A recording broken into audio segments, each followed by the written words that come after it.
We have been listening to Donald Trump in the White House, in the cabinet room, with a number of his cabinet officials and the vice president, meeting with President Volodymyr Zelensky of Ukraine at the White House. Zelensky is pushing for the U.S. to provide his country with long-range weapons, which he would then use against Russia.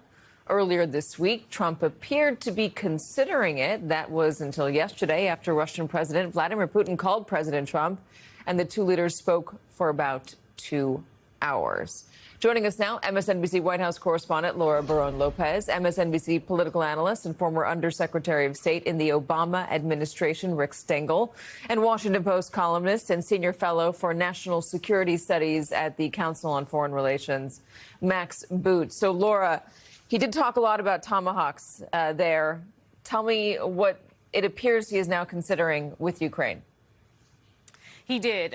He's been going back and forth, essentially. President Trump has, going from saying that he was open to sending tomahawks to then throwing a bit of cold water on it yesterday. Today, again, saying that he doesn't really want to have to send tomahawks if the U.S. doesn't have to, that he's worried about depleting the weapons stockpile of the U.S., and that if they can come to an agreement without having to send tomahawks, that's what President Trump would like to do. But President Zelensky, again, repeating that the very important things to him, to Ukraine, to try to make sure that Putin comes to the table for a ceasefire. He said the very important elements are weapons, and that includes tomahawks, are, becoming a part of NATO, as well as security guarantees with the United States.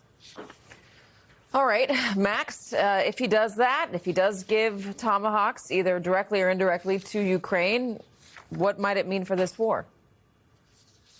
Well, obviously, it would be another important factor on Ukraine's side, which would allow Ukraine to hit many more Russian oil refineries and other facilities and to increase the cost of Putin of continuing the war. But from listening to President Trump speak just now, I didn't see any indication that he was actually going to give the tomahawks. I mean, he can always, do a reversal, but it sounded like Putin has bought himself some time with his call yesterday to Trump. And this is part of a pattern that we have seen. It happened in August where Trump was threatening sanctions on Russia, and Putin reaches out. They have a summit in Alaska, and all of a sudden there's no more talk about sanctions on Russia. And now Trump has been talking about tomahawks for Ukraine.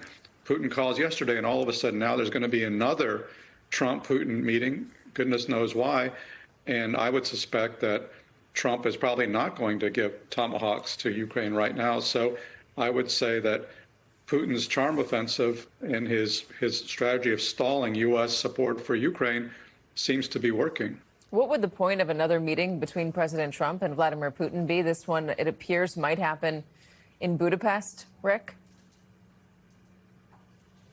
Well, it's hard to say, Katie. I mean, the performative aspect of the job seems to be Trump's principal motivation, even more than settling disagreements. And he likes being the cynosure on the world stage. I think Max explained it well, that Putin continues to manipulate him. Trump talking about tomahawks was a way of establishing some leverage, which it obviously did. It caused Putin to call him. But then to give away your leverage by saying you're not going to do it anymore doesn't seem to be like very good negotiation. So it may just be much ado about nothing, just the way the Alaska meeting was. All right.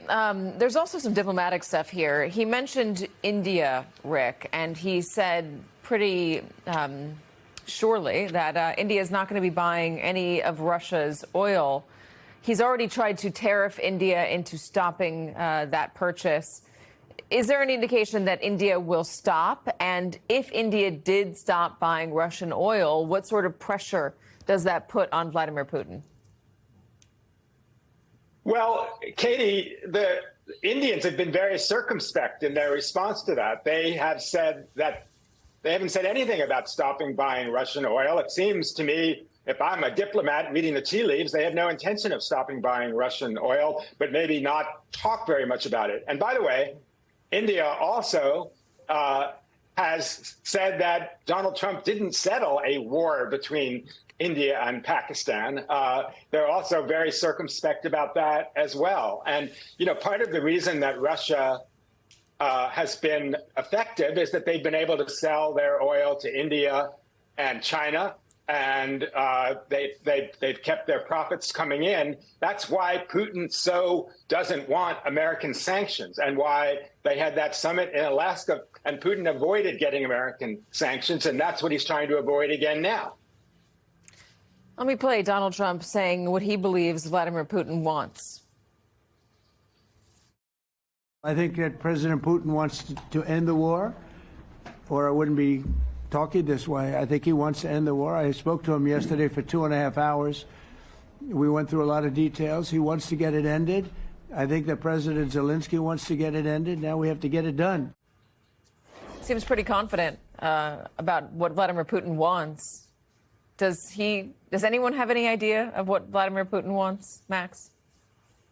It's pretty clear what Putin wants. And yes, he does want to end the war, but he wants to end the war with an unconditional victory over Ukraine. He wants more Ukrainian territory.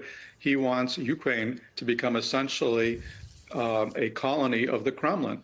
That is what he wants, and he's made that clear. If he actually wanted to end the war at any cost, it would be very simple. He could just declare a ceasefire right now. He could stop operations. That was something that President Trump was demanding of Putin before the August summit, and now he's given up talking even about an immediate ceasefire. So I really don't get where President Trump is coming from. Why does he think that Putin wants to end the war in any way except the complete Russian victory over Ukraine? That is what all the evidence suggests, whereas Trump keeps talking as if Putin is about to make a deal with him and Zelensky to end the war, and there's just zero evidence of that. You know, it seems that Donald Trump has a lot more confidence in his ability. He's always had confidence in his ability to make deals, but he's definitely been bolstered by what happened in the Middle East. And so far, the ceasefire is holding. It's only been a few days. Does that change anything between Russia and Ukraine, though? And does it give Donald Trump more of an ability to compromise between those two nations? Is he a more powerful mediator because of what happened between Israel and Hamas, Max?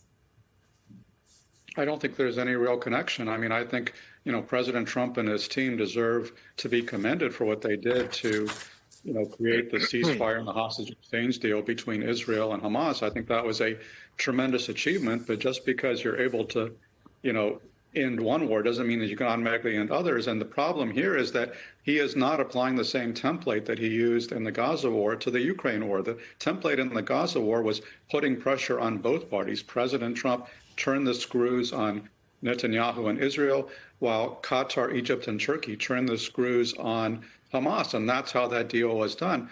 If Trump were to turn the screws on Putin, I think he could bring Putin to the negotiating table for real and possibly get a ceasefire, but he's sacrificing his leverage. He's not imposing sanctions or tariffs on Russia. So far, he's not sending Tomahawks to Ukraine, so he's not going to end the war unless he's willing to put a lot more pressure on Russia than he's been willing to do today. Why isn't he willing to do that, Rick? I mean, he was willing to do it with Benjamin Netanyahu. What stops him with Vladimir Putin?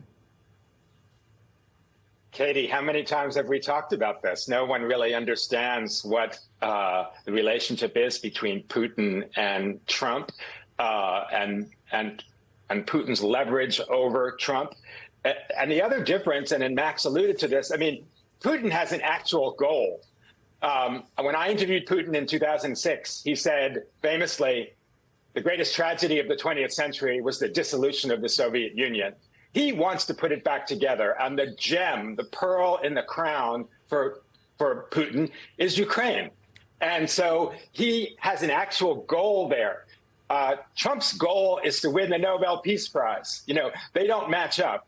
And he's not, whatever leverage he has over Putin, i.e. sending Tomahawks, i.e. sanctions, he's not using. And without leverage over Putin, Putin will continue to do what he's been trying to do for the last, 10 years, and certainly for the last 2 years.